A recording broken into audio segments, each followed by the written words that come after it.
Building upon what Sharia was saying कि ठीक है, एक हमें नज़र आ रहा है कि जो ट्रेंड हमेशा से पाकिस्तान क्रिकेट में फॉलो होता आया है कि आपने एक प्लेयर को जब बाहर करना है तो आपने उसको पहले जलील करना है डिफरेंट तरीकों से, फिर आपने ग्राउंड बना के उसकी बेसिस पे करना है ताकि कोई इस पे बात ना कर सके.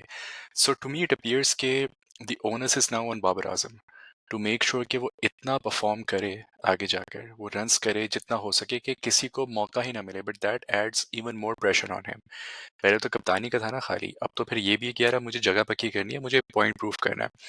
तो डू यू थिंक कि Babar Azam will be able to do that freely now because he doesn't have that captaincy pressure?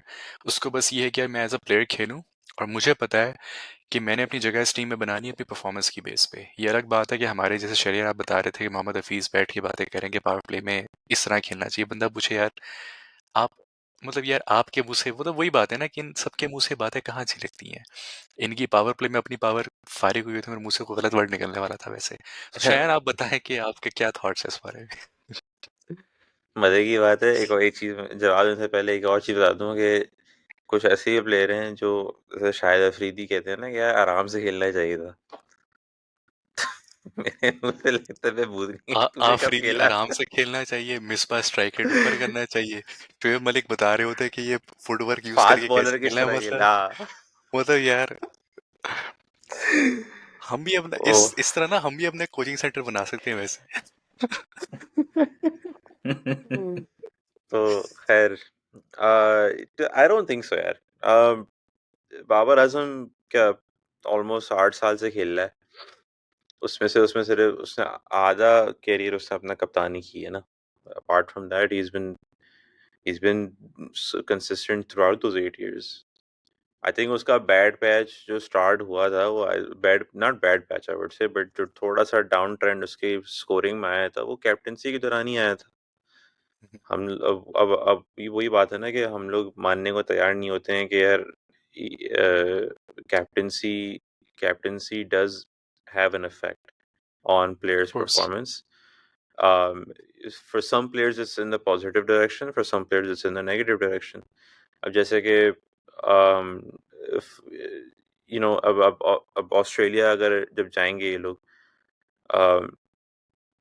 Australia में I think that's a golden opportunity for Babar Azam to perform.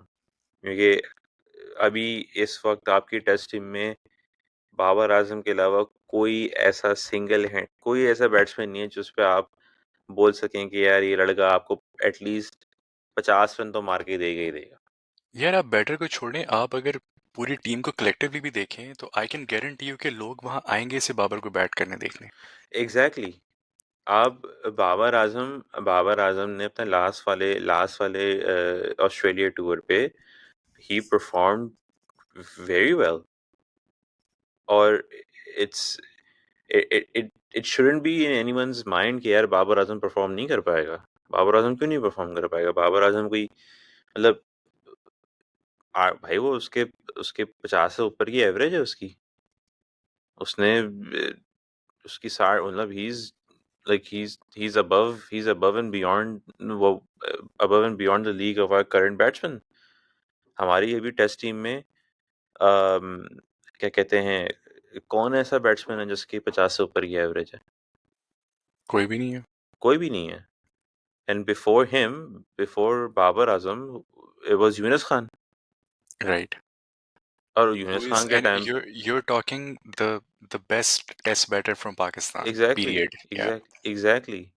तो अब यही बात है ना. अब जैसे कि अब वहाब रियाज, अब अच्छा सिलेक्शन कमेटी में भी आपके कौन आए हैं? सुहेल तनवीर, वहाब रियाज, और I don't know who was there looking to appoint within that committee, but और टीम डायरेक्टर में मोहम्मद हफीज जिन्होंने एक टेस्ट मैच नहीं खेला ऑस्ट्रेलिया में, और जो वनडे खेलने हैं उसमें भी उन्होंने है 60 के स्ट्राइक रेट से माशाल्लाह से रन किए हैं. तो वही बात बनती है कि यार आई रियली डोंट थिंक कि ये जितने भी प्लेयर्स हैं इन लोगों के बाबर आजम इन लोग के कैलिबर से बहुत आगे है. और बाबर आजम की आधी उम्र का है. Right. बाबर आजम भी 28 साल का बैट्समैन है. और उसने उनसे दुगने रन्स कर चुके हैं। और आप अब मोहम्मद हफीज़ अगर आप बोलें कि यार आप ऑस्ट्रेलिया में किस तरह बैटिंग करनी चाहिए, क्या करनी चाहिए।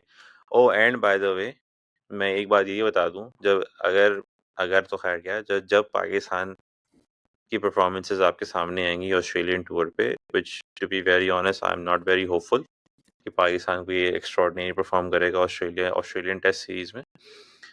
आई can guarantee you Mohammad Hafeez will not take a single blame on of himself. Course या एक और बात ये बता दूं कि जो टीम डायरेक्टर की जो पोजीशन है, जो this is a concept that they have copied from ECB.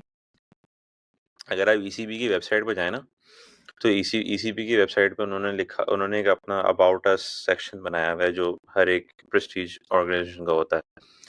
उसमें इन्होंने जितने भी सीईओ, चेयरमैन, सीएफओ, ये जितने भी लोग हैं ना, they have nothing to do with cricket. Right.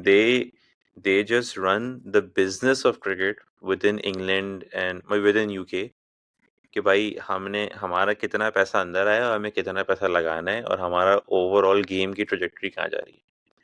जो डायरेक्टर ऑफ क्रिकेट है ना, जो in our case is Mohammad Hafeez, he does the cricketing things, the cricketing aspects of what's involved, कि भाई हमारा डोमेस्टिक सर्किट में अगर 40 गेमों में इतने रिजल्ट नहीं आए हैं, तो हमने 50 गेम में whatever the logistics are, but the point is कि the cricketing director does all of that, including managing the national team. अब आप पीसीबी में अब आप ये देखें कि, and I know I'm deviating away from the whole thing, but I'm just trying to express कि यार the mismanagement of these things will, I would assume that these mismanagements will blow up on PCB, at some point. and and this includes appointment of Shaheen, this includes appointment of Shan, although I have nothing against them, but to to to utilize their क्या कहते हैं, their lobby or whatever you have against Babar Azam, I don't think that's going to happen, and that shouldn't really happen, क्योंकि comparatively Shaheen, अगर आप सिर्फ शाहीन और Babar Azam comparison करें, Babar Azam is miles ahead of Shaheen. Of course. Shaheen is not the player that Babar Azam is. The impact that Babar Azam has, uh, Shaheen doesn't. Shaheen is on that trajectory, but currently, if we look at where we stand in world cricket, Babar Azam is miles ahead, and the world recognizes Babar Azam. आपने Matthew Hayden का interview शायद सुना हो आज, या जब भी कल जब भी उन्होंने, he was surprised to see कि Babar Azam has left, or मतलब PCB has allowed Babar Azam to leave captaincy. तो जब आपकी एक क्रिकेटिंग फ्रेटर्निटी एक आपके फंडामेंटल डिसीजन से डिसएग्री करती हो ना, then you should really reflect कि यार आर वी डूइंग समथिंग या wrong, is but this. These people do not reflect ना, मतलब ये वो चीज़ें हैं कि जो जितने भी रैशनल लॉजिकल माइंड्स हैं उनको तो ये तंग करती है कि यार like how can you let that happen, but it's Pakistan man. उनका इसका बस एक ही जवाब है, वेलकम टू पाकिस्तान। यहाँ पर हम तो मतलब रोजमर्रा के मामलात में जो है वो सर पकड़ के बैठे होते हैं यार, ये भी हो सकता है, मतलब एवरी डे वो हिट अ न्यू लो। और मैं आपकी बात से एग्री करता हूँ कि बाबर आजम को सिर्फ दुनिया रिकग्नाइज नहीं करती, बाबर आजम को लोग प्यार करते हैं।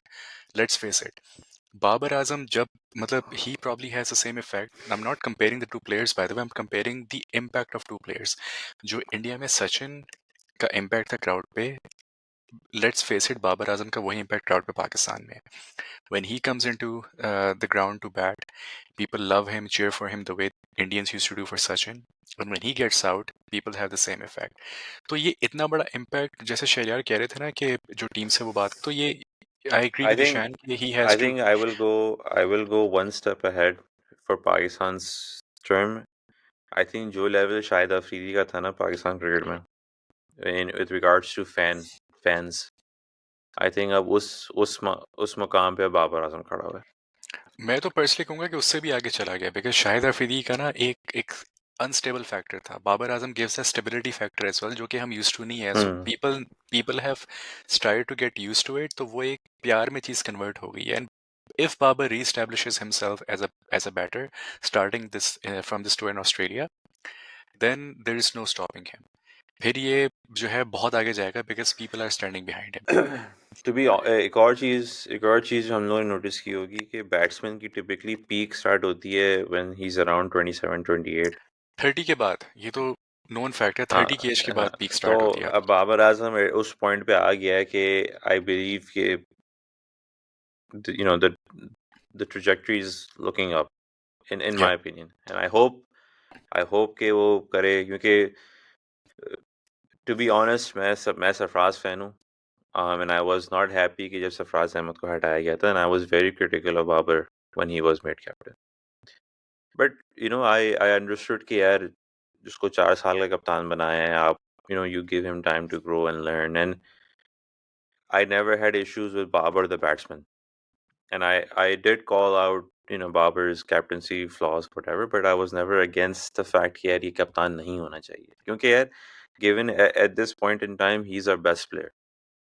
He is yeah, he's the best he's player the we've had in best at decades.